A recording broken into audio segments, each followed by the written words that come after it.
Good evening everyone, this is Himanshi and I welcome you all on career will app. Hopefully आप सभी बढ़िया होंगे, मस्त होंगे, जबरदस्त होंगे। नहीं होंगे तो हो जाएंगे क्लास के बाद, क्योंकि हम बहुत कुछ सीखने वाले हैं। अगेन जो हमारा टॉपिक चल रहा था हम उसको कंप्लीट करेंगे, यानी माइक्रो टीचिंग को कंप्लीट करेंगे। माइक्रो टीचिंग हमारा कॉन्सेप्ट यानी टॉपिक चल रहा था कल, जिस पर हमने चर्चा की, उसके बैकग्राउंड के बारे में थोड़ी सी बात की, क्या टीचिंग स्किल्स होती हैं, क्यों जरूरी होती हैं, उन सब पे हमने बात की। आज हम माइक्रो टीचिंग साइकिल और इससे पहले के कुछ स्टेप्स हैं जिनको डिस्कस करेंगे। इसमें कई जगह पे कंफ्यूजन रहती है कि इसमें प्लानिंग का टाइम इंक्लूड करें, वो स्टेप में आएगा नहीं आएगा, थिंग्स लाइक दैट। ठीक है, तो आप लोग आ गए हैं। कमलेश कह रही हैं आज पहला दिन है, बहुत बढ़िया। तो शुरू के 10 मिनट मतलब 7:10 तक मेरी क्लास स्टार्ट हो ही जाती है, कई बार उससे पहले भी हो सकती है। तो 7 बजे का टाइम है, तो 7:10 तक 10 मिनट लग जाते हैं कई बार। ठीक है जी, बहुत बढ़िया।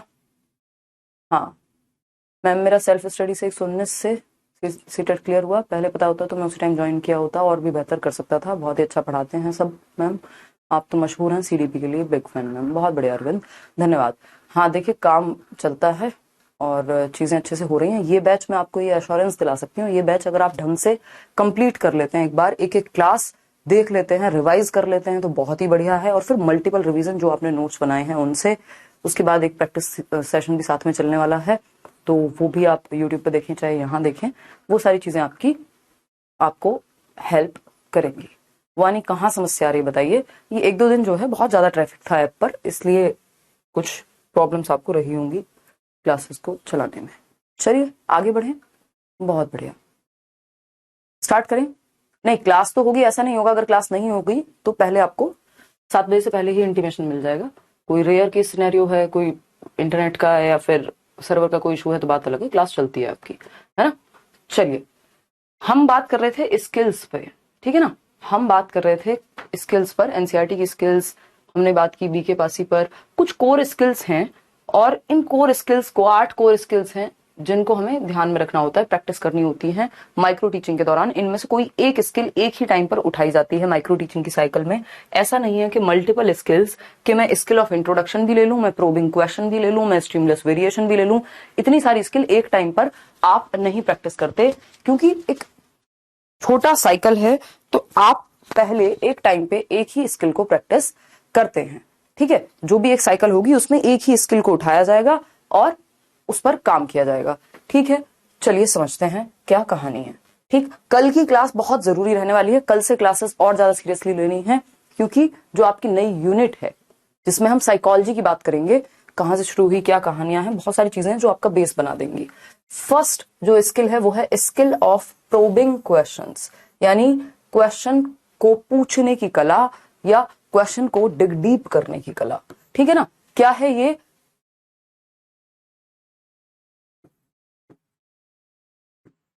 प्रश्न पूछने का कौशल या प्रश्नों को गहराई में ले जाने का कौशल भी आप इसको कह सकते हैं हिंदी में। स्किल ऑफ एक्सप्लेनिंग, मैं हिंदी में कुछ भी लिखूंगी तब भी क्या होगा, मल्टीपल वर्ड्स हैं हिंदी में एक चीज के। ऐसा नहीं है कि इंग्लिश की तरह के प्रोबिंग क्वेश्चन तो प्रोबिंग क्वेश्चन ही लिखा होगा। हिंदी में इस सब्जेक्ट में स्पेशली जो नॉर्मल हिंदी है उस हिंदी से अलग है इस सब्जेक्ट की हिंदी। ठीक, स्किल ऑफ एक्सप्लेनेशन या एक्सप्लेनिंग यानी व्याख्यान का कौशल, कि आप कैसे व्याख्या करते हैं। ये कौशल हम ऑलरेडी डिस्कस कर चुके हैं, बस ये कोर स्किल्स जो सबसे ज्यादा जरूरी हैं उन पर हम बात कर रहे हैं आज। ठीक, मतलब एक्सप्लेन कैसे कर रहे हैं भाई। 2 टीचर हैं, 4 टीचर हैं, 20 टीचर हैं, टॉपिक सेम ही है। आप 3 टीचर में पढ़ेंगे, आपको 3 अलग तरह से देखने का मौका मिलेगा चीज को। क्यों? क्योंकि उनकी स्किल ऑफ एक्सप्लेनिंग में डिफरेंस होगा। जैसे आप व्याख्यान कर रहे हैं, एक्सप्लेन कर रहे हैं किसी टॉपिक को, वो भी एक स्किल है जिससे सामने वाले को समझ में आ जाए, ना आप बहुत ज्यादा तेज हो ना आप बहुत ज्यादा स्लो हो, है ना, मीडियम पेस पर हो। Skill of illustrating with examples, इस पे भी हम चर्चा कर चुके हैं कि एग्जांपल्स यानी उदाहरणों के साथ व्याख्यान का कौशल, ये हम कह सकते हैं प्रदर्शन का कौशल। इलस्ट्रेशन में क्या होता है, आप कोई डायग्राम बना सकते हैं या आप कैसे उस चीज को प्रदर्शित करेंगे, तो उदाहरणों के साथ प्रदर्शित करने का कौशल हम ये कह सकते हैं, उदाहरण के साथ प्रदर्शन का कौशल ये कह सकते हैं। ठीक है, skill of stimulus variation, stimulus variation यानी उद्दीपक वेरिएशन को जो भी आप कहते होंगे हिंदी में एक बार देख लेंगे, हिंदी में आपको मिल जाएगा जब ये पीडीएफ मिलेगा। आज ये चैप्टर कंप्लीट हो जाएगा। जो कोर स्किल्स भी थी वो भी हिंदी में लिखी हुई मिल जाएंगी पीडीएफ में। 2 पीडीएफ आपके पेंडिंग हैं, वो आपको मिल जाएंगे। पीएनजी आपको मिल गई होंगी कल जो हमने बोर्ड पे लिखवाया था। तो स्किल ऑफ स्टिमुलस वेरिएशन में क्या होता है, आपके जेस्चर्स, आपके हाव भाव, बेसिकली आप आंखें तो नहीं दिखा रहे हैं बच्चे को, है ना, आप ऐसे नॉड कर रहे हैं, मतलब गर्दन हिला रहे हैं, ये सब क्या है, जो भी आपके हाव भाव हैं, क्लास में वॉक करना, पॉज कितना कहाँ पे ले रहे हैं आप बोलते समय, ये सब कहाँ स्टिमुलस वेरिएशन की स्किल में आएगा। तो ये इंपॉर्टेंट स्किल्स हो जाती हैं। इतनी सारी स्किल्स में से ये 8 स्किल्स सबसे ज्यादा जरूरी हो गई। क्यों? क्योंकि ये कोर स्किल्स हैं, एकदम बेसिक स्किल्स हैं। फिर आता है स्किल ऑफ रीइंफोर्समेंट, यानी किसका, पुनर्बलन का कौशल। पुनर्बलन क्या है, पुनर्बलन है गुड, वेरी गुड, शाबाश, है ना, यानी आप प्रोत्साहित कर रहे हैं बच्चे को, यानी आप क्या कर रहे हैं, प्रोत्साहित कर रहे हैं कि भाई इस चीज को, अगर बच्चे ने अच्छा कुछ लिखा है तो आप कर रहे हैं गुड, वेरी गुड, या आपने ये भी कर दिया, ये चलो स्किल आपका स्टिमुलस वेरिएशन में भी चला जाएगा। क्यों? क्योंकि ये जेस्चर के थ्रू आपने पुनर्बलित किया है। तो स्किल ऑफ रीइंफोर्समेंट यानी पुनर्बलन का कौशल, कि आप बच्चे को बढ़ावा दे रहे हैं, उसको रीइंफोर्स कर रहे हैं, है ना, किस चीज के लिए, अच्छा काम करने के लिए। ठीक। स्किल ऑफ क्वेश्चनिंग वो था कि आप क्वेश्चन को कितना डीप में, गहनता से आप क्वेश्चन को डील करेंगे, एक क्वेश्चन से दूसरे क्वेश्चन को जोड़ करके कैसे पूछेंगे। यहां स्किल ऑफ क्वेश्चनिंग है किससे कब कौन सा क्वेश्चन पूछना है, ये भी स्किल है। कितना पढ़ाने के बाद क्वेश्चन पूछना है, ये भी स्किल है। ठीक है। Skill of using black board यानी शामपट के प्रयोग का कौशल, शामपट प्रयोग का कौशल, शामपट प्रयोग कौशल, कि आप ब्लैक बोर्ड कैसे यूज करेंगे। 90 डिग्री पे आपका जो एंगल है वो रहना चाहिए, बैक आपकी नहीं दिखनी चाहिए, आप ऐसे लिख रहे हो ताकि क्लास को भी आप देख पाए और आप पूरे ब्लैक बोर्ड को कवर ना कर लें। नहीं, ये सूटेबल जेस्चर नहीं है सुप्रभात। ये हवाबाजी में कई लोग रख लेते हैं कि पॉकेट में एक हाथ रख लिया। पॉकेट में हाथ रखना पढ़ाते समय टीचर के द्वारा ये कोई भी एक एक्सेप्टेबल, या फिर इसको ये नहीं कहेंगे कि आप बहुत प्रोफेशनली ये काम कर रहे हैं, है ना। Skill of introducing a lesson, कि आप किसी लेसन को इंट्रोड्यूस कैसे करते हैं, आप किसी लेसन की शुरुआत कैसे करते हैं, है ना। तो इंट्रोड्यूस कैसे करेंगे भाई, आप प्रीवियस नॉलेज के क्वेश्चंस पूछते हैं 2-3, उसके आसपास की बातें करते हैं, आपने लेसन प्लानिंग में देखा होगा। फिर आप उस टॉपिक पर आते हैं या बताते हैं कि आज हम ये पढ़ेंगे, ब्लैक बोर्ड पे टॉपिक लिखते हैं और शुरू करते हैं। ठीक है। तो इस तरह की चीजें हम करते हैं टाइम्स। आगे बढ़ेंगे नेक्स्ट क्वेश्चन पर। एंगल को लेकर बॉदर्ड नहीं रहना है, ये एक्स्ट्रा चीजें होती हैं, पूछी नहीं जाएंगी आपसे। ठीक है ना, कि एंगल कितना होना चाहिए ये नहीं पूछे, बट हाँ आप बैक ना बच्चे फेस कर रहे हो आपकी, ये जरूरी है। ठीक है, क्लियर है। ब्लैक बोर्ड यूज करना मतलब आपकी हैंडराइटिंग क्लियर हो एटलीस्ट। ऐसा नहीं है कि आप एकदम कर्सिव में लिख रहे हो, सुंदर कितनी है हैंडराइटिंग, उससे ज्यादा जरूरी है कि वो क्लैरिटी हो उस हैंडराइटिंग में, कि समझ पाए सामने वाला। प्रस्तावना कौशल, एग्जैक्टली। ठीक है। नहीं, सीक्वेंस में रखने की कोई जरूरत नहीं है, ये आप कैसे भी याद रख सकते हैं इनको। अब कुछ स्टेप्स की बात कर लेते हैं कि क्या स्टेप्स होते हैं माइक्रो टीचिंग में, यानी सूक्ष्म शिक्षण के चरण कह सकते हैं। अभी हम साइकिल पे नहीं आए, सबसे ज्यादा क्वेश्चन साइकिल में ही आएगा, साइकिल से ही आते हैं। ठीक है ना, क्लियर है। हाँ, प्रिया कह रही है जैसे मैं पढ़ाते समय फ्लो में चली जाती हूँ और हाथ मोड़ कर खड़ी हो जाती हूँ, है ना। तो ये नेचुरल चीजें हैं जो हमसे कई बार हो जाती हैं, बट अगर हम इनको फॉलो करें, प्रैक्टिस करें, तो जो एक्चुअल चीजें वो आ सकती हैं। और कहीं कहीं पे अगर आप बहुत ज्यादा फॉर्मल माहौल नहीं है तो वो सब भी ठीक है, बट अगर आप इंटरव्यू के लिए जा रहे हैं या प्रॉपर अगर आप सीरियस लेते हैं अपने काम को, तो वो काम भी आप कर सकते हैं, जरूरी नहीं है। ये आदत ठीक हो जाती है। जैसे ये वाला जो जेस्चर है, अब एट टाइम्स आपको क्या होता है, इंसान जब चलो फ्री खड़ा हुआ है तो वो इस जेस्चर में चला जाता है, जबकि ये जेस्चर क्या है, अपने आप में बॉडी लैंग्वेज की दिशा में ये अच्छा नहीं माना जाता। मतलब इसका मतलब आप डिफेंसिव हो रहे हैं, कुछ प्रोटेक्ट कर रहे हैं, ओपन नहीं है। ठीक है ना। तो ये भी होता है बहुत बार, या पॉकेट में हाथ चले जाना, नेचुरल चीजें हैं, बट इनके प्रति अगर हम अवेयर हैं तो ये चीजें ध्यान में रखी जा सकती हैं। ये आपको ये टॉपिक आपको बेसिकली कहाँ काम करेगा, कल को आप किसी इंटरव्यू में जाएंगे वहां भी काम करेगा। अब एक स्टेप है स्किल डिफाइनिंग, यानी पहले आप स्किल डिफाइन करते हैं, कौन सी स्किल आप यूज करेंगे, विच स्किल, क्योंकि इतनी सारी टीचिंग स्किल्स हैं, यू विल पिक, आप कौन सी एक स्किल को उठाएंगे उस लेसन की माइक्रो टीचिंग में। ठीक, मतलब क्या हुआ, एक टाइम पे एक ही स्किल को प्रैक्टिस किया जाता है। ऐसा नहीं है हमने 8 कोर स्किल पढ़ी या 19 कोर स्किल पढ़ी तो उनमें से 9 आप एक ही लेसन में यूज कर देंगे या एक माइक्रो टीचिंग की साइकिल में यूज कर देंगे। एक टाइम पर एक, ठीक है अभिषेक, एक टाइम पर एक ही स्किल को प्रैक्टिस किया जाता है। उसके लिए स्किल को डिफाइन किया जाएगा कि which skill you are going to use, कि आप क्या स्किल यूज करने वाले हैं आज की माइक्रो टीचिंग की साइकिल में, ये पहले से निर्धारित किया जाएगा। ठीक, फिर आता है स्टेप 2, डिमॉन्स्ट्रेशन बाय एक्सपर्ट्स, यानी एक्सपर्ट्स के द्वारा डिमॉन्स्ट्रेट किया जाता है, क्योंकि ये टीचिंग ट्रेनिंग में प्रयोग होने वाली चीजें हैं। ठीक है अभिषेक, बिल्कुल आप 0 टू एडवांस लेवल पढ़ रहे हो, भूल जाओ आप कि क्या कह रहे हो, आप किस एग्जाम के लिए पढ़ रहे हो, नहीं पढ़ रहे हो, क्योंकि चेंजेस हर एक एग्जाम में आपको आते हुए नजर आ रहे हैं। एक्स्ट्रा पढ़ लोगे, कोई बीमारी नहीं होगी, कोई परेशानी नहीं होगी, डायरिया नहीं होगा, मस्त आपके पास नोट्स तैयार हो जाएंगे, है ना। ठीक है, तो डिमॉन्स्ट्रेशन बाय एक्सपर्ट्स, जो एक्सपर्ट्स हैं उस फील्ड के, है ना, आपके सुपरवाइजर्स हो सकते हैं, जो टीचिंग ट्रेनिंग में आपके टीचर्स हैं, एक्सपर्ट्स हैं, वो डिमॉन्स्ट्रेट करके दिखा सकते हैं। आपने देखा होगा जब आप अपने डीएलएड में, बीएड में, बीटीसी में रहे होंगे, तो पहले टीचर जो आपके लिए एक्सपर्ट का काम करेंगे, वहां जो आपको टीचिंग ट्रेनिंग सिखा रहे हैं उस कोर्स में, वो एक कविता को भी डेमो करके दिखाते हैं कि भाई ये वाली स्किल ऐसे यूज करनी है, यहाँ पे पॉज लेना है, ये स्टिमुलस वेरिएशन की स्किल है, वो वॉक करके भी दिखा सकते हैं। तो वो डिमॉन्स्ट्रेशन है, प्रदर्शन है, किसके द्वारा, प्रशिक्षकों के द्वारा या एक्सपर्ट्स के द्वारा, जिसके थ्रू आपको ये आइडिया लगेगा कि आपको स्किल कैसे प्रैक्टिस करनी है। पहले एक्सपर्ट उसको डिमॉन्स्ट्रेट करके दिखाते हैं।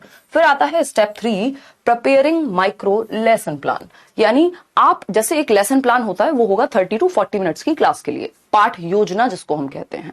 ठीक है ना, तो अगर हम बात करें, डिमॉन्स्ट्रेशन का मतलब होता है प्रदर्शन, है ना, प्रशिक्षकों के द्वारा प्रदर्शन उस एक स्किल का, उस एक कौशल का, जो भी आपके टीचर्स हैं, जो भी आपके सुपरवाइजर्स हैं, उनके द्वारा। समझ पा रहे हैं बात को? नहीं समझ पा रहे हैं तो भी बता दीजिए, समझ पा रहे हैं तो भी बता दीजिए।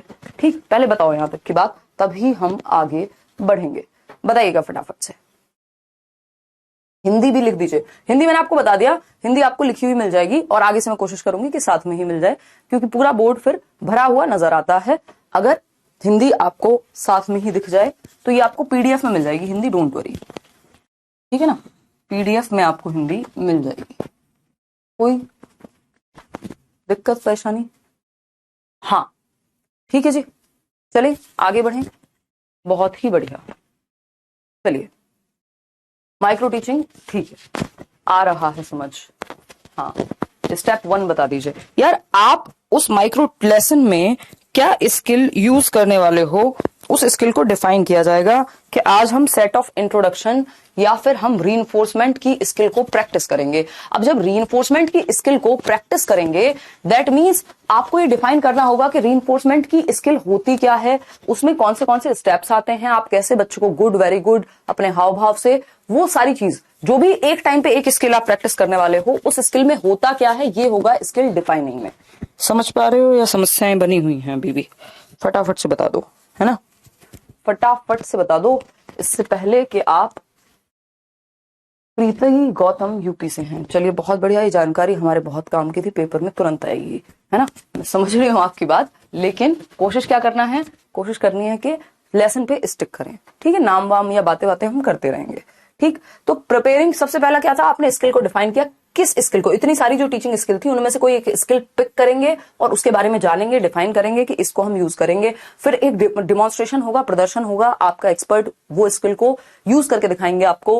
प्रिपेयरिंग माइक्रो लेसन प्लानिंग, यानी माइक्रो लेसन प्लान आप प्रिपेयर करते हैं। एक लेसन प्लान क्या होता है, एलपी जिसको हम कहते हैं, पाठ योजना, 30 से 40 मिनट के लिए आप एक लेसन प्लान बनाते हैं। लेकिन माइक्रो लेसन प्लान क्या होगा, क्योंकि आपको 5 से 6 मिनट ही पढ़ाना है, तो उस केस में क्या है, आप एक छोटा, माइक्रो का मतलब ये होता है सूक्ष्म पाठ योजना, वो प्रिपेयर करेंगे। ठीक, फिर आता है step 4, teaching in small groups, क्योंकि यहां ऐसा नहीं है कि 40 बच्चों की एक पूरी बड़ी क्लासरूम होगी, यहां आप स्मॉल ग्रुप्स में पढ़ाएंगे। यानी आपके ही जो बीएड में पढ़ने वाले आपके साथी हैं वो बच्चे बन के बैठ सकते हैं, 2-4 बच्चों को अगर आप बैठाना चाहते हैं उनको बैठा सकते हैं, आपके सुपरवाइजर्स अगर बैठना चाह रहे हैं वो बैठ सकते हैं। तो बेसिकली एक 4-5 लोग हैं जो क्लासरूम में बैठे हुए हैं। ठीक है, कोई दिक्कत नहीं है, कोई परेशानी। चलिए बढ़े आगे, देखिएगा। तो ये 4 स्टेप हुए, पहले स्किल डिफाइन हुई, डिमॉन्स्ट्रेट किया आपके एक्सपर्ट ने, करके दिखाया उसको, माइक्रो लेसन प्लान बनाया छोटा 5-6 मिनट के लिए, स्मॉल ग्रुप्स में फिर टीचिंग होगी, क्योंकि 4-5 ही बच्चे होंगे या 5 से 6 बच्चे होंगे। फिर बाद में डिस्कशन होगा कि आपने क्या सही किया, क्या सही नहीं किया। आपके सुपरवाइजर्स आपके साथ चर्चा करेंगे, जिसको हम परिचर्चा कह रहे हैं, कि कहां इंप्रूवमेंट की जरूरत थी, कहां आप एक्सप्लेनेशन में लैग कर गए, कहां क्वेश्चन पूछने में आप ठीक से नहीं पूछ पाए, आपने बच्चे को ज्यादा टाइम नहीं दिया, या आप एक बच्चे से दूसरे बच्चे पर डायरेक्ट चले गए क्वेश्चन पूछते समय, है ना, उसको कंफर्टेबल महसूस नहीं कराया। तो डिस्कशन होगा जब आप टीचिंग कर चुके हैं। तो फिर रीप्लानिंग होती है स्टेप 6 में, यानी पुनः योजना बनाना, कहां कमी रह गई, लेसन प्लान फिर से करेंगे आप, ठीक। फिर से रीटीच करेंगे, यानी दोबारा से पढ़ाएंगे अब, है ना। और रीवैल्यूएशन यानी मूल्यांकन फिर से होगा। ये जो डिस्कशन वाला पॉइंट था, यहाँ पे मूल्यांकन ही हुआ था, उसके बाद रीप्लानिंग हुई, रीटीचिंग हुई, अब रीवैल्यूएशन होगा कि कितना बेहतर आप कर पाए। तो ये क्या हुआ, 8 स्टेप्स हुए।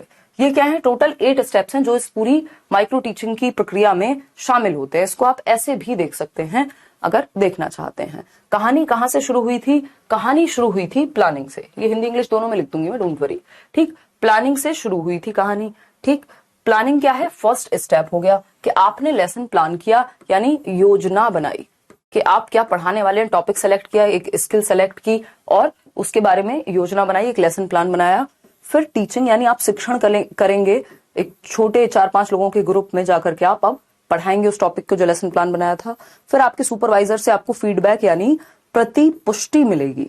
क्या मिलेगी, प्रतिपुष्टि मिलेगी, ठीक है जी, प्रतिपुष्टि मिलेगी। फिर आता है रीप्लानिंग की बात। रीप्लानिंग क्या है, फिर से पुनः योजना बनाना, जहां कमी रह गई, जो भी आपको फीडबैक मिला है अपने सुपरवाइजर से या एक्सपर्ट से, तो पुनः योजना बनाएंगे आप, अब रीप्लान करेंगे, ठीक है बात। फिर आती है रीटीचिंग की बात। रीटीचिंग क्या है भाई, पुनः शिक्षण। योजना बना के वो इंप्लीमेंट भी तो करनी है, जो इंप्रूव्ड योजना इस बार बनाई है आपने। तो आप देख रहे हैं 2 बार प्लानिंग हो रही है, 2 बार पढ़ाना हो रहा है, 2 बार फीडबैक हो रहा है, ठीक। फिर आएगा रीफीडबैक यानी पुनः प्रतिपुष्टि, पुनः प्रतिपुष्टि, ठीक है जी।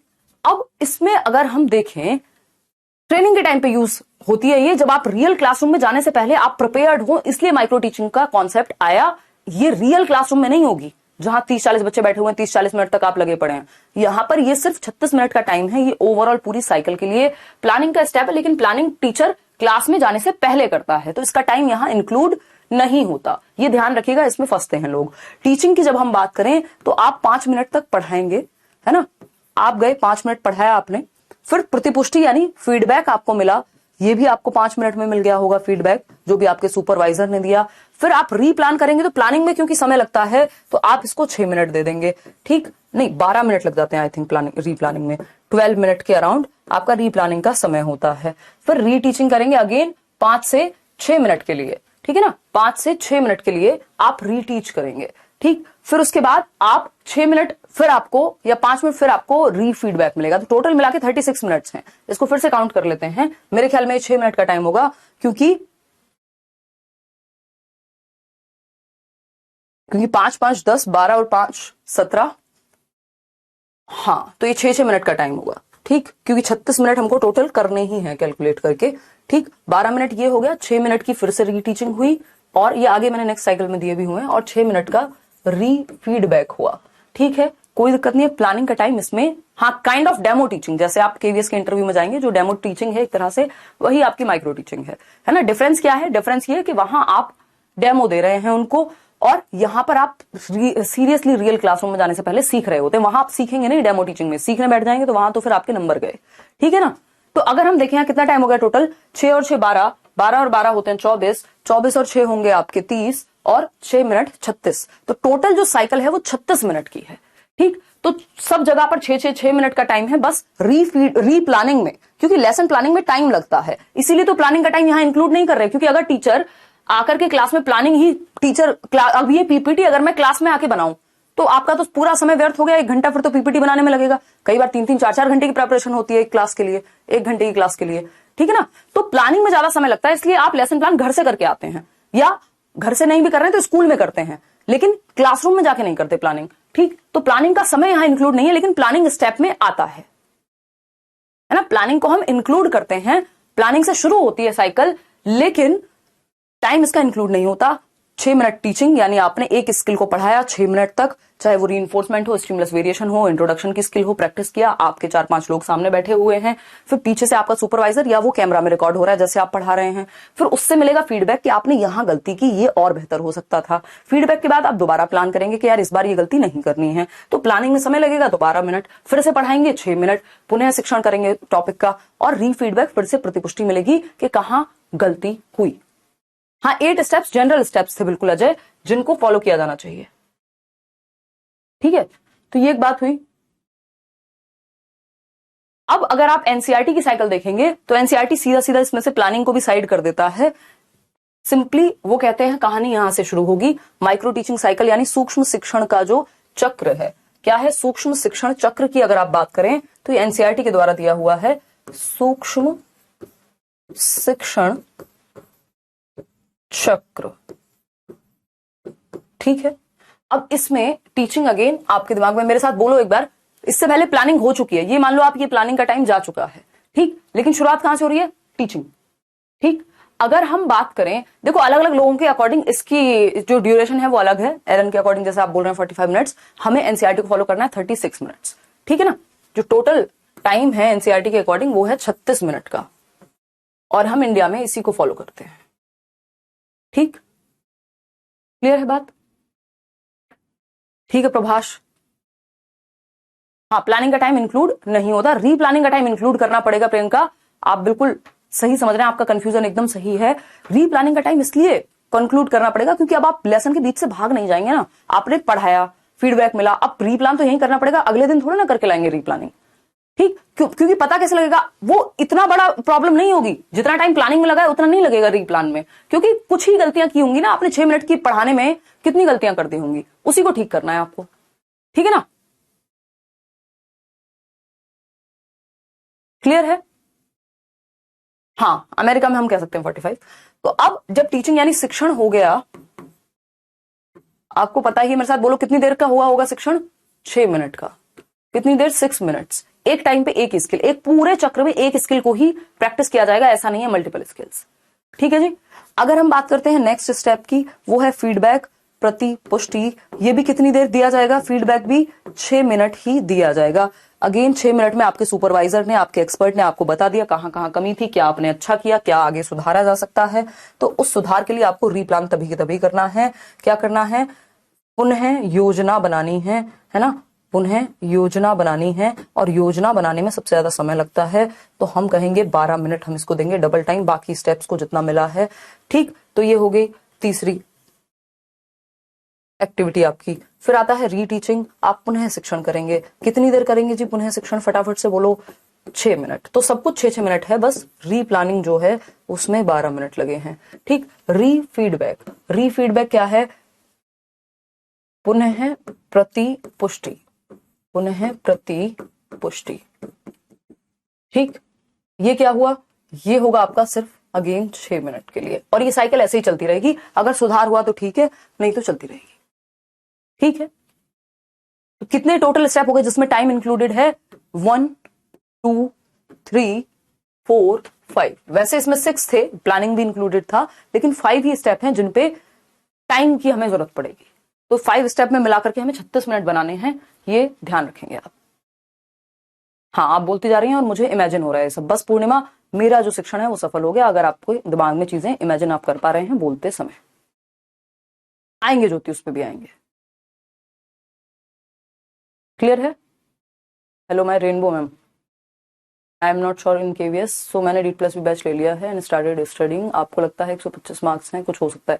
श्रेय, आपको तैयारी तो अच्छे से करती रहनी चाहिए, है ना, और बिल्कुल D+B की जम के अभी से तैयारी शुरू कर दो। यही एटीट्यूड रहना चाहिए कि अपना बेस्ट तो, अब केवीएस इतना कम समय आपको दिया केवीएस ने, हालांकि बहुत ज्यादा अगर प्रिपरेशन आपने पहले से अच्छे से की होती तो चांसेस बहुत हद तक बढ़ जाते। लर्नर्स हैं 158 नंबर भी ला रहे हैं, 148 नंबर, 144, बट आपको अपनी आगे की तैयारी को मजबूत रखना है, क्योंकि फॉर्म कब आएगा, पेपर कितनी जल्दी ले लेंगे, ये सब हमारे हाथ में नहीं है। हमारे हाथ में क्या है, एकमात्र चीज जो है हमारी तैयारी। ठीक है जी, चलिए समझते हैं कहानी क्या रहेगी। तो ये हमने देख लिया, टीच 6 मिनट तक पढ़ाना है, फिर feedback 6 minute, replan 12 minute, reteach 6 minute, refeedback 6 minute. ठीक है जी, आगे बढ़ेंगे। अब अगर हम एक क्वेश्चन देखना चाहें तो हम इस तरह से यहाँ देख सकते हैं। क्या हो सकता है वो क्वेश्चन, फटाफट से देखिए। माइक्रो टीचिंग इज, यानी माइक्रो टीचिंग की जब हम बात कर रहे हैं तो सूक्ष्म शिक्षण क्या है, बताइएगा। बहुत बढ़िया गुण।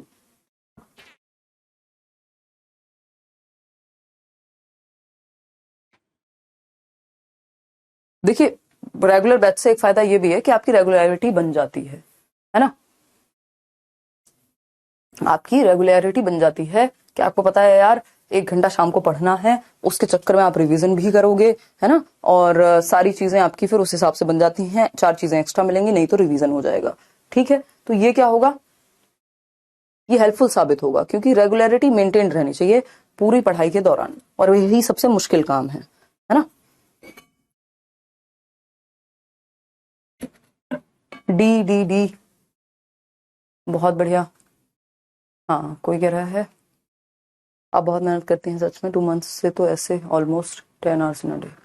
बहुत बढ़िया, बहुत बढ़िया। ठीक है ना। बीएड बुक में लेसन प्लान का टाइम भी दिया है 6 मिनट। विभा, वो री प्लानिंग का टाइम होगा, एनसीईआरटी उसको इंक्लूड नहीं करता है, तो हम एज पर एनसीईआरटी चल रहे हैं। ठीक है, क्योंकि उसमें भी बीएड बुक्स में भी अच्छे ऑथर्स की कुछ ही बुक है। ऑफ कोर्स एनसीईआरटी को आप चैलेंज भी कर सकते हैं अगर एनसीईआरटी आपके सामने आए तो।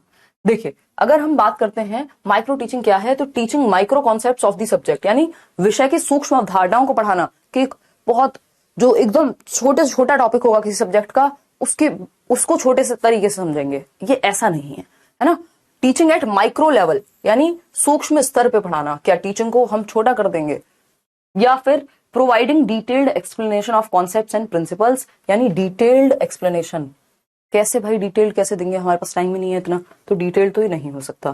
Practising different teaching skills separately, ये बात एकदम सही है कि आप जो डिफरेंट टीचिंग स्किल्स हैं उनको सेपरेटली अलग अलग माइक्रो टीचिंग की साइकिल में प्रैक्टिस करते हो। ऐसा नहीं है कि जब आप क्लासरूम में जाते हो तो मल्टीपल टीचिंग स्किल्स एक साथ यूज हो रही होती हैं। जैसे मैं ब्लैक बोर्ड स्किल पे भी अभी फोकस रखूंगी, मैं एक्सप्लेनेशन पे भी फोकस रखूंगी, आपसे क्वेश्चन पूछने पे भी फोकस रखूंगी, आपके फीडबैक पे भी फोकस रखूंगी, है ना, आपको रीइंफोर्स करने पे भी फोकस रखूंगी कि अगर आप मेहनत करेंगे तो पेपर आपका क्लियर क्यों नहीं होगा। जो पेपर क्लियर करते हैं, क्या उनके 4 हाथ पैर होते हैं, दिमाग भी एक ही होता है, एवरेज इंटेलिजेंस है ज्यादातर लोगों में, तो मेहनत ही हो गई जो सारा क्राइटेरिया है। सही दिशा में मेहनत हो गई, practice in a right direction makes a man और अ वुमेन परफेक्ट। ठीक है ना। हाँ, बहुत बढ़िया। राधा कह रही है ड्यू की लाइब्रेरी जाती हूँ और वहां जाकर रिवीजन कर लेती हूँ। बहुत ही बढ़िया। ओ श्रेया, आई रिमेम्बर यार, आपका तो नंबर भी मिस हो गया। हाँ, राइट, शायद सेव होगा। हम्म,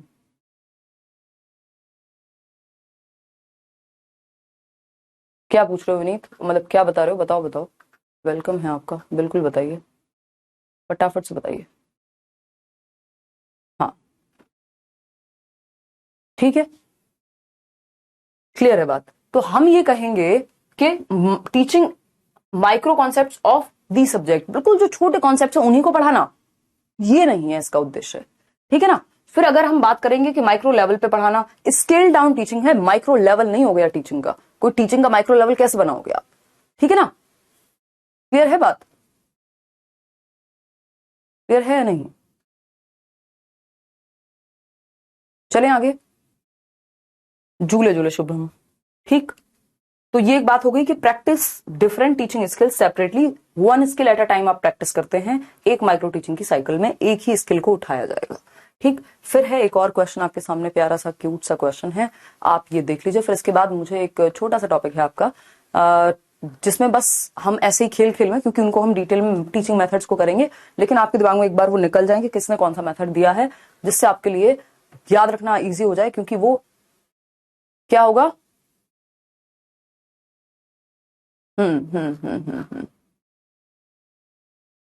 चले आगे बढ़े। बहुत बढ़िया,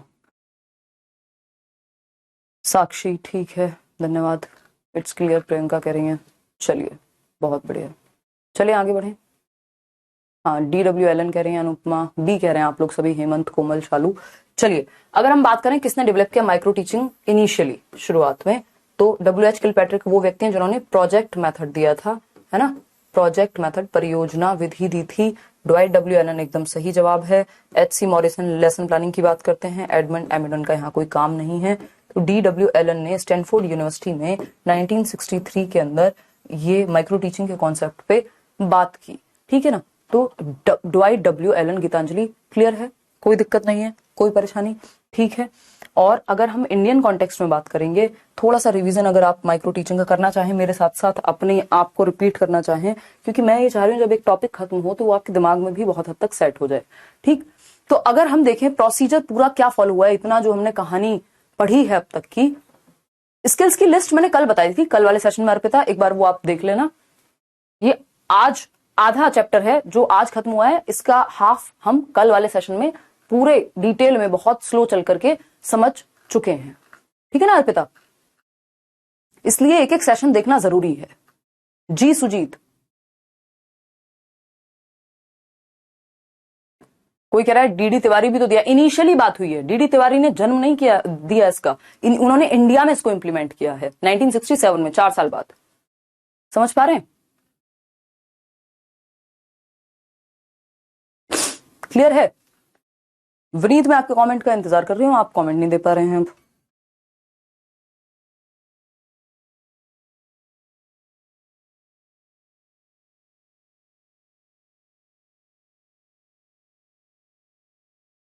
देखिएगा फटाफट से समझते हैं। अगर हम बात करें कोई कह रहा है D+B में साइंस भी आएगी क्या? जी पार्ट 1 में जो जी ये जनरल अवेयरनेस वाला पार्ट है वहां जनरल साइंस भी आती है ना, 2-4 क्वेश्चन आ जाते हैं, कभी एक आध क्वेश्चन आता है। क्लियर है? अगर हम बात करें यहां पर भारती, तो हम देखेंगे पूरा प्रोसीजर में हमने क्या क्या पढ़ा अब तक। स्किल डेफिनेशन पढ़ी, स्किल डिफाइन कैसे होती है, कौन सी स्किल आप एक टाइम पे चूज करेंगे, डिमॉन्स्ट्रेशन होगा, कैसे आप एक्सप्लेन करेंगे, उसके लिए वीडियो दिखाया जा सकता है, आपके एक्सपर्ट्स डिमॉन्स्ट्रेट यानी प्रदर्शन कर सकते हैं। लेसन प्लानिंग कैसे होती है, कंडक्टिंग लेसन यानी उस लेसन को कैसे आप कंडक्ट करते हैं यानी पढ़ाते कैसे हैं, फिर डिस्कशन और कंक्लूजन, क्या उस पर चर्चा होती है, क्या प्रतिपुष्टि मिलती है, वो सारी चीजें, ठीक। फिर आती है बात री प्लानिंग की, यानी आप फिर से प्लान करते हैं। फिर क्या आता है री टीचिंग, फिर क्या आता है री डिस्कशन, फिर क्या आएगा री डूइंग, फिर से पढ़ाना। तो ये पूरा प्रोसीजर है जो फॉलो होता है, रिवीजन के लिए है, इसको कहीं यूज करने की जरूरत आपको नहीं पड़ेगी, ठीक है जी, कोई दिक्कत। एक छोटा सा कॉन्सेप्ट और है जो मैं हमेशा माइक्रो टीचिंग के साथ ही डिस्कस कर देती हूं, क्योंकि 1 नंबर में क्वेश्चन आने की संभावना इसकी रहती है, बहुत भारी है नहीं, छोटा सा टॉपिक है। टीम टीचिंग, टीम टीचिंग जैसा कि आप समझ पा रहे होंगे, यानी मल्टीपल टीचर्स, टीम में टीचिंग, ठीक। टीम टीचिंग या इसको क्या कह देते हैं, को टीचिंग भी बोल देते हैं। टीम टीचिंग को क्या बोल देते हैं, को टीचिंग भी बोल देते हैं। टीम टीचिंग या हम कहेंगे को टीचिंग, ठीक।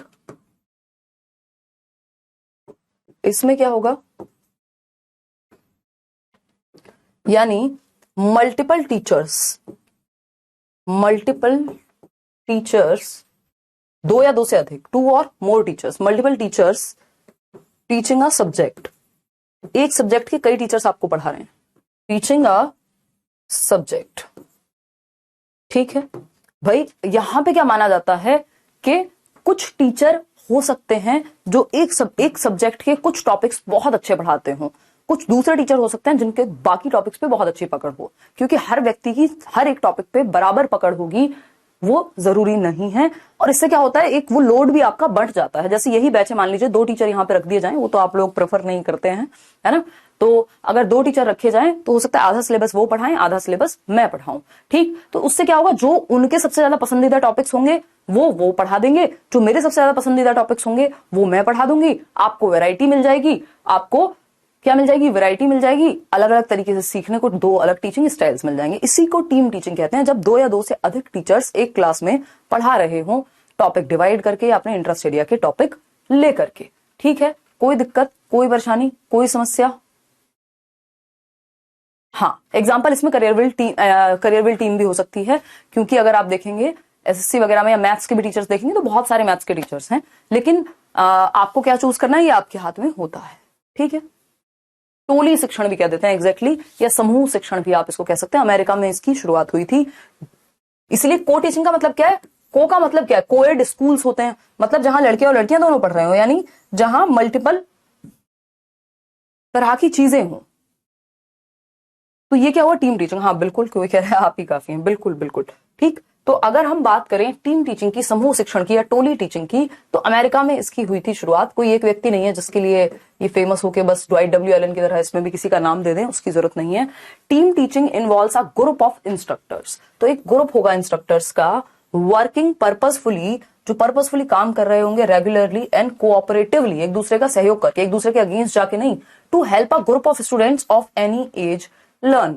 यानी अलग अलग एज के बच्चे हो सकते हैं, different different groups of teachers हैं, जहां पे हर एक व्यक्ति अपना बेस्ट देने की कोशिश करेगा, जहां जिसको समस्या आएगी उस समस्या को सॉल्व करने की कोशिश करेगा। ठीक है, चलिए खैर, ये एक बेसिक सी बात हुई, 2 या 2 से अधिक टीचर्स मिलकर के जब एक एरिया में काम कर रहे होंगे, ठीक, तो वो हो जाएगी आपकी टीम टीचिंग। इतनी बात क्लियर है। बाकी बी योर ओन कांस्टेंट, अपने साथ बने रहिए, जो बाहर की परिस्थितियां हैं वो चेंज होती रहेंगी समय समय पे, ठीक, बट आपका अपने साथ होना जरूरी है, तभी आप प्रिपरेशन भी कर पाएंगे, तभी आप जीवन की कठिनाइयों से लड़ पाएंगे। इतना ज्ञान आज के लिए काफी है।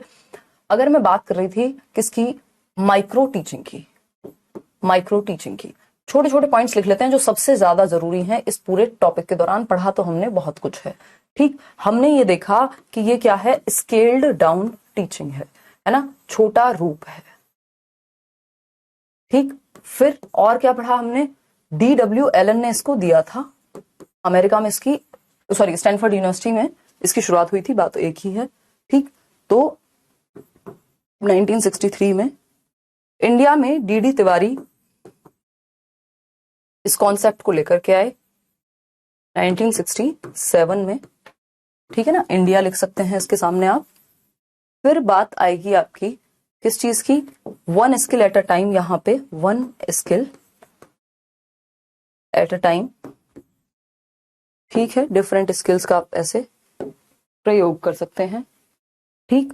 इसके अलावा अगर हम बात करें तो टाइम रिड्यूस हो जाएगा, रिड्यूस या स्केल डाउन क्या क्या चीजें होती है, रिड्यूस्ड व्हाट, टाइम, भाई आपकी 40 मिनट की क्लास को 6 मिनट पढ़ाया जाएगा, यहाँ पे नंबर ऑफ स्टूडेंट्स वो भी रिड्यूस हो जाएंगे, नंबर ऑफ स्टूडेंट्स क्या हो जाएंगे, नॉर्मल क्लास में 30-40 बच्चे होंगे, यहाँ 4 से 5 या 6 बच्चे होंगे, टाइम हो गया, नंबर ऑफ स्टूडेंट्स हो गया, और जो स्किल है वो एक टाइम पे एक ही स्किल को यूज किया जाएगा, ठीक है, क्लियर बात है। तो इसलिए नंबर ऑफ स्टूडेंट्स में नंबर ऑफ साइज, जो क्लास का साइज है वो कम हो जाएगा, ड्यूरेशन कम हो जाएगी, ठीक है ना, ये सारी चीजें इसमें कम हो जाती हैं। फिर डिफरेंट टीचिंग स्किल्स हैं, बी के पासी ने कुछ स्किल्स दी हैं, है ना, प्रोफेसर बी के पासी ने कुछ स्किल्स दी हैं, कितनी दी हैं बताएंगे आप, एनसीईआरटी ने कुछ स्किल्स दी हैं, ठीक। और अगर हम बात करते हैं यहाँ, ड्वाइट एलन ने भी कुछ स्किल्स दी हैं टीचिंग की, ठीक।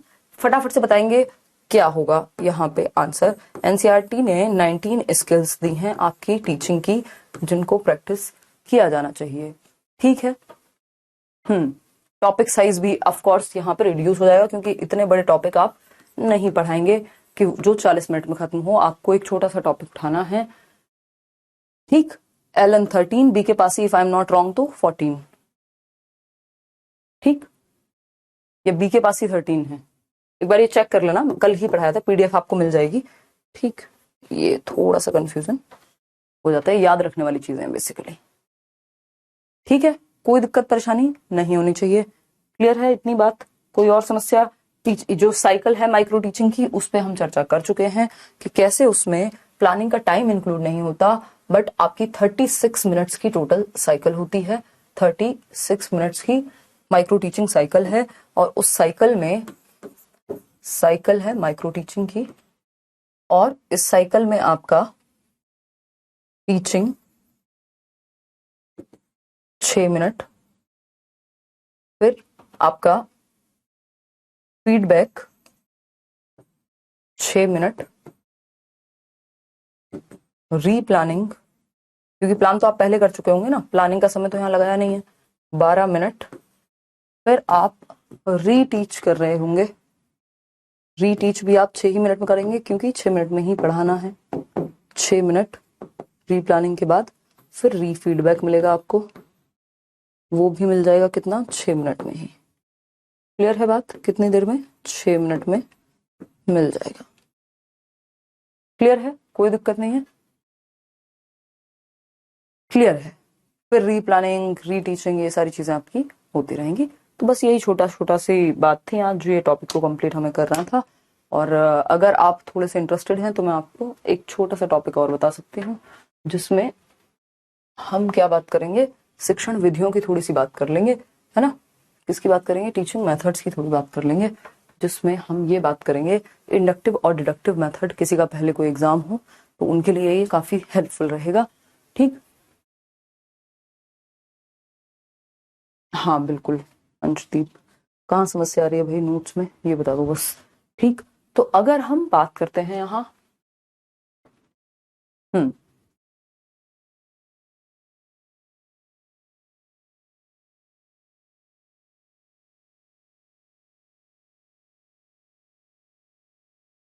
कोई कह रहा है कल कर सकते हैं, कल फिर ये नहीं करेंगे, कल हम नेक्स्ट आपकी यूनिट जो है फर्स्ट यूनिट साइकोलॉजी की, उस पर चर्चा करेंगे।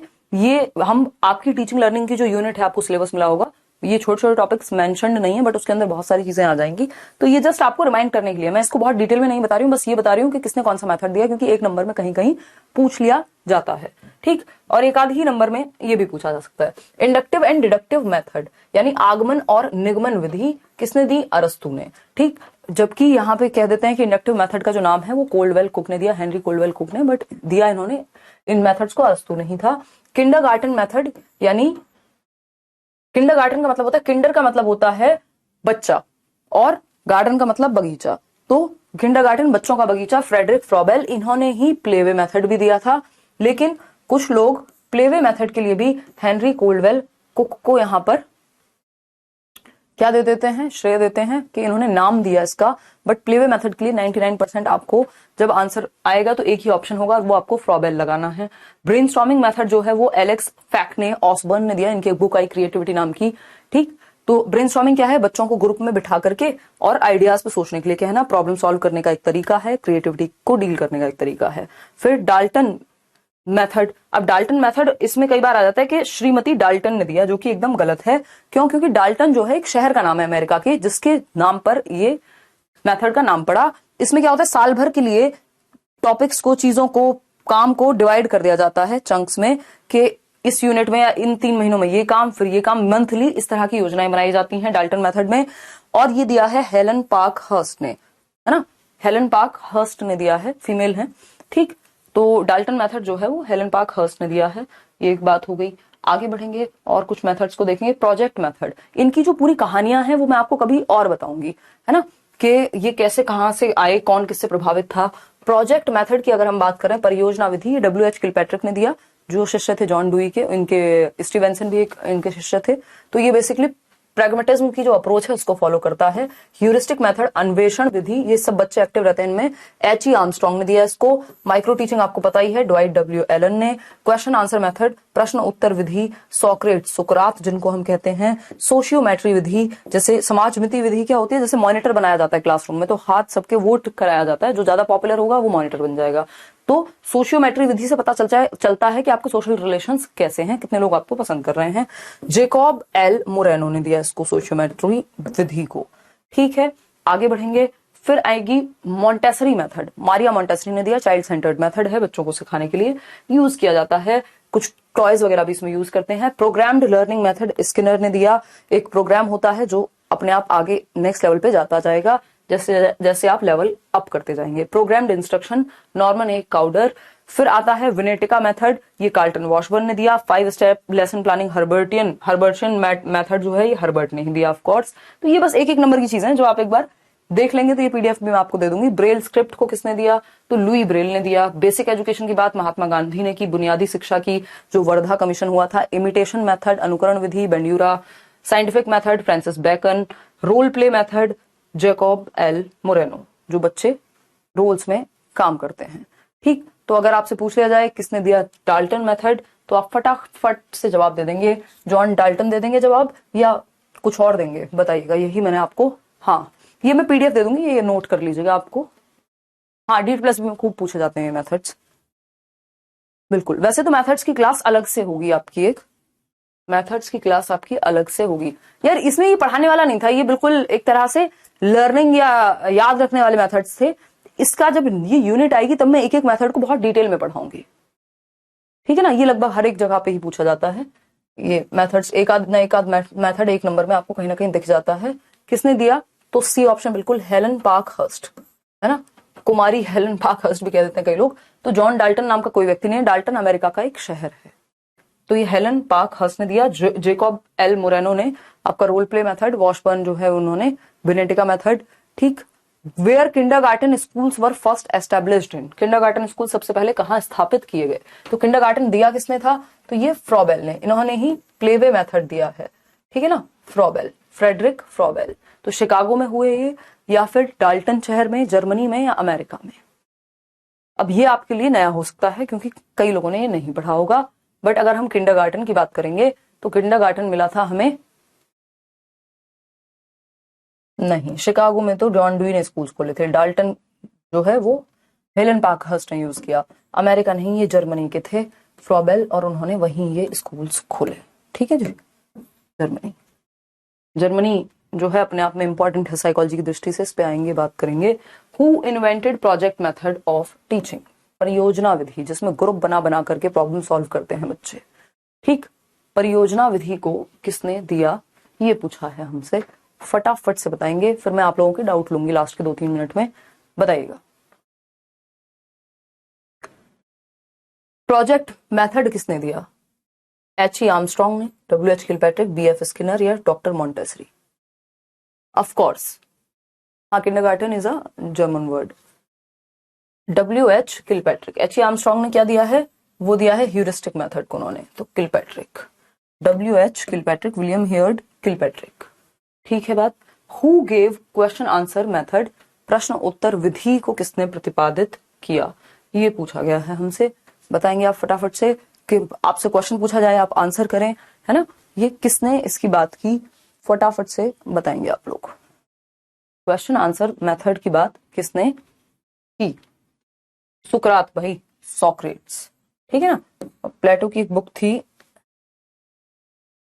उसमें ये इस तरह की चीजें थी जिसमें संवाद करके डायलॉग, जिसमें ये डायलॉग का यूज करते थे क्वेश्चन आंसर का, और ये आपस में सब जुड़े हुए थे, बताऊंगी कल जब साइकोलॉजी वाला चैप्टर शुरू होगा। Who gave the brainstorming method, किसने मस्तिष्क उद्वेलन विधि को दिया? तो ब्रेनस्टॉर्मिंग मेथड को देने वाला व्यक्ति Osborn, Moreno, Kilpatrick, John Dewey, कौन है, बताइए फटाफट से। ऑसबर्न, एलेक्स एफ ऑसबर्न, इनकी बुक का नाम भी है creativity. Who introduced the 5 step lesson planning, तो 5 स्टेप लेसन प्लानिंग के लिए Herbart, Watson, B K Passi, Parkhurst, कौन फेमस है, किसने इन्वेंट किया? तो व्यक्ति हैं हर्बर्ट, जो 5 स्टेप लेसन प्लानिंग के लिए बहुत ही मशहूर माने जाते हैं, ठीक है, आगे बढ़ेंगे। ये इनकी 5 स्टेप लेसन प्लानिंग है, प्रिपरेशन, प्रेजेंटेशन, एसोसिएशन, जनरलाइजेशन और application. Who invented heuristic method of teaching, तो H.E. आर्मस्ट्रॉन्ग।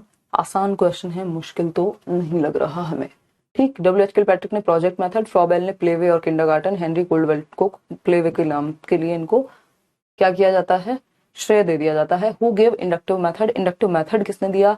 तो अरस्तु ने दिया, प्लेटो ने दिया, सॉक्रेट्स ने, मोरेनो ने, किसने दिया? तो हमें पता है इंडक्टिव मेथड और डिडक्टिव मेथड दोनों ही किसने दिए हैं? अरस्तु ने दिए हैं, है ना। अरस्तु अपने आप में बहुत महत्व रखते हैं, इन पे चर्चा कल करेंगे। Programmed learning method is given by whom, बताइएगा। तो प्रोग्राम्ड लर्निंग किसने दिया? कमेंट्स आपके रुकते हुए नजर आ रहे हैं मुझे, एक बार देखेंगे फिर आगे बढ़ेंगे। बहुत बढ़िया, जिया, आकांक्षा, आराधना, निवेदिता, ऋतिका, मनीषा, स्वाति, अनुपमा, चलिए बहुत बढ़िया। सही जवाब के लिए मिलेंगे आपको 1 रुपया भी नहीं, आपको बस शाबाशी में खुश कर दिया जाएगा। प्रोग्राम्ड लर्निंग जो है वो स्किनर का कॉन्सेप्ट है, ये हम जब स्किनर की थियोरी करते हैं तब भी इसको डिस्कस करके चलते ही हैं। Micro teaching was invented by whom, तो ये अभी अभी ताजा ताजा पढ़ा है। जेकॉब मोरेनो, बीके पासी ने स्किल्स की बात की है। एडवर्ड टिचनर नहीं, Dwight W Allen is the right answer to go, ठीक है। ऐसे कुछ और क्वेश्चन है, जब ये टेबल आपको मिल जाएगी तो आप खुद भी सॉल्व कर पाएंगे। इसमें और भी बहुत सारे मेथड्स हैं जिन पे चर्चा की जा सकती है, जिनको आप एक बार पढ़ जरूर लेंगे, है ना, कि playway method, Froebel, H.E. Armstrong, ये सारे आपको ये PDF में साथ में दे दूंगी। हालांकि चैप्टर एक्चुअल में बाद में आएगा आपके सिलेबस में, ठीक। तो अब आपका कोई डाउट है तो आप पूछ सकते हैं, नहीं है तो आप सो सकते हैं, पढ़ सकते हैं। अच्छा, एक काम कर लेना, रिवीजन जरूर कर लेना, जो लोग साथ में रिवीजन नहीं कर रहे हैं, अगर आपने रिवीजन नहीं किया, एक हफ्ते के अंदर अंदर 85% चीजें आप भूल जाते हैं विद इन अ वीक। ये फॉरगेटिंग कर्व है हरमन एबिंगहॉस का, ठीक। जो आप लर्निंग कर्व और फॉरगेटिव कर्व पढ़ेंगे तो रिवीजन नहीं किया तो 15% चीजें भी मुश्किल से हफ्ते भर याद रहेंगी, हफ्ते भर के बाद याद रहेंगी, तो उसमें काम चलेगा नहीं। मल्टीपल रिवीजन्स जितने हो सके, यही एक चीज है जो अलग बनाती है कि पहले आप पढ़ेंगे, 4 स्टेप की प्रोसेस है, पढ़ना, रिवीजन करना, प्रैक्टिस करना, क्वेश्चंस को भरपूर प्रैक्टिस करना, जहां कमी आए उनको सॉल्व करना, ठीक है ना, कंसोलिडेट करना अपनी तैयारी को। तो ये ध्यान में रखना यहाँ जरूरी है, ठीक है। पीडीएफ आपको मिल जाएंगी दोनों की ही, क्लियर है। देखिए सिलेबस में प्रकाश अभी आपको नहीं पता, ना तो आप यूपी टेट के सिलेबस को भी सीरियस ले सकते हैं, है ना, और ना आप सुपर टेट के सिलेबस को सीरियस ले सकते हैं। रीजन क्या है उसका? रीजन ये है कि हुआ नहीं है एग्जाम काफी टाइम से, और अगर चेंजेस किए तो वो क्या होगा, फिर आप या तो अलग से बैच लेते घूमेंगे, या फिर आपको लगेगा, और उतनी जल्दी जब आप कुछ भी पढ़ते हैं तो कई बार चीजें दिमाग से निकलती हैं। तो अगर कोई अच्छे टॉपिक्स हैं जो हमें सब जगह के लिए पढ़ने ही है, कल नौकरी के लिए भी पढ़नी है, तो क्या हो जाएगा, अगर हम 4 टॉपिक एक्स्ट्रा पढ़ लेंगे जो आज के सिलेबस में नहीं है, हो सकता है कल सिलेबस चेंज होगा जब पेपर आने से पहले, तो वो चीजें भी ऐड हो जाए। तो नुकसान क्या है अगर हमारी समझ बन जाए तो? आप चाहते हैं तो बिल्कुल आपके बैच में कुछ चीजें कम कर दी जाएंगी, वो क्लासेस आपको नहीं दी जाएंगी, बाकी लोगों को दे दी जाएंगी जिनका जो बड़े बैच में है ना। तो मैं पेडागोजी में इसलिए मैंने डिसाइड किया कि आज नहीं तो कल टॉपिक सारे ही पढ़ने पड़ेंगे आपको, एक बार में पढ़ लो अच्छे से। और इन एग्जाम्स का भरोसा नहीं होता, दें तो लड्डू क्वेश्चन दे दें यूपी टेट जैसे एग्जाम्स में, और ना दें तो एक से एक मुश्किल क्वेश्चन भी दे दें, ठीक है ना। बाकी जगह तो सब कुछ आता ही है। आपके पढ़ाने की वजह से ही मैं टीचर बनूंगा। अच्छा, धन्यवाद। यूट्यूब पे प्रैक्टिस 1 अप्रैल से शुरू करा देंगे होपफुली। बहुत बढ़िया आशीष। चलिए फिर आज के लिए हम इतना ही रखें तो बेहतर होगा। हाँ पूछो आरती, पूछो। यूट्यूब पे भी प्रैक्टिस होगी, यहाँ भी मिल जाएंगे, ठीक है। कल क्या टॉपिक पढ़ेंगे? कल हम पढ़ेंगे स्कूल्स ऑफ साइकोलॉजी, साइकोलॉजी का जन्म कैसे हुआ, उसमें फादर कौन है साइकोलॉजी के, जो भी कंट्रोवर्सी रहती है, क्या स्कूल्स क्या सिस्टम्स होते हैं, है ना। तो साइकोलॉजी की जो यूनिट है, फिर एजुकेशनल साइकोलॉजी, क्योंकि ये आपका पूरा बेस बना देगी आगे तक। आपको स्कूल्स ऑफ साइकोलॉजी अगर समझ नहीं आया, दैट मीन्स फिर आगे आप कंफ्यूज होते रहेंगे, अरे ये डूई कौन से फंक्शनलिज्म में आते हैं कि ये स्ट्रक्चरलिज्म में आते हैं, है ना। तो इस तरह की चीजें होती हैं, ठीक। तो कुछ टॉपिक्स ऐसे हैं जो डायरेक्टली नहीं इनडायरेक्टली बहुत हेल्प करते हैं और जिनका पता होना आपको जरूरी है। तो व्हाट इज साइकोलॉजी, कहाँ इसका प्रयोग हुआ, स्कूल्स ऑफ साइकोलॉजी यानी मनोविज्ञान के संप्रदाय कौन से हैं, ये सारी चीजें टॉपिक में रहेंगी कल के, ठीक है। तसल्ली से हम पढ़ रहे हैं, कोई जल्दीबाजी हम कर नहीं रहे हैं। नहीं कि पीआरटी में DEET+B में कोई भी डेमो नहीं होता, सिंगल एग्जाम है देश में जहां दिल्ली में आपको नौकरी मिलती है, एक पेपर बस आप अच्छे से निकाल दें, उसको पढ़ के मेरिट में आ जाए, आपकी नौकरी डन। ना आपको कोई इंटरव्यू देना, ना आपको कुछ और सोचना। यूपी से हैं मिराजपुर, बहुत बड़े सुजीत। चलिए फिर आगे बढ़े। फर्स्ट ईयर वालों के लिए हेल्प होगी ये क्लास, हाँ ऑफ कोर्स बीएड में अगर आप हैं, वैसे भी आप ये सब पढ़ रहे होंगे, अब आप और अच्छे से पढ़ेंगे, ठीक है ना। क्लियर है? कोई और दिक्कत? यार जो लोग अभी भी पढ़ रहे हैं ना ढंग से, माय फादर यूज्ड टू से कि नौकरी पहले भी मुश्किल थी नौकरी लेना, आज भी मुश्किल है। लोग नौकरी पहले भी लेते थे, लोग नौकरी आज भी लेते हैं। और ये आप सामने एग्जांपल देख रहे हैं, इतने सारे लर्नर्स हैं जो आते हैं, है ना। और जबकि वैकेंसी कम आती हैं सारी चीजें, बट कहीं ना कहीं वैकेंसी निकलती रहती हैं, है ना। चाहे वो आपको AES में सिलेक्शन मिल जाए, आपको NVS में सिलेक्शन मिल जाए, आपको KVS में सिलेक्शन मिल जाए, आपको DEET+B में सिलेक्शन मिल जाए, आपको सुपर टेट में सिलेक्शन मिल जाए, कोई तो वैकेंसी निकलेगी, वो मौका आप नहीं छोड़ेंगे। उसके बाद फिर आप अपनी मन पसंदीदा जॉब के लिए जॉब एग्जाम दे सकते हैं। ऐसे कई सारे लोग हैं जो पहले KVS में उन्होंने सिलेक्शन ले लिया था, अब वो DEET+B में आ गए, साथ साथ तैयारी करते हुए। इतने देश दुनिया भी घूम ली उन्होंने, क्योंकि उनको दिल्ली आना था, है ना। तो ऐसा नहीं है कि नौकरी नहीं मिल रही है, जो लोग सच में मेहनत कर रहे हैं उनको ही मिल रही है बस। और वो अचानक से बेचैनी वाली मेहनत नहीं, क्योंकि एक बार आपको अच्छे सिलेबस पढ़ना पड़ेगा, सारी चीजें पढ़नी पड़ेंगी, फिर रिवीजन करेंगे, प्रीवियस ईयर लगाएंगे, एक्स्ट्रा टॉपिक्स भी आएंगे, उनको भी कवर करेंगे, ठीक है ना। क्लियर है अनुराग? चलिए बहुत बढ़िया, ठीक है। अब आगे की मेहनत कीजिए।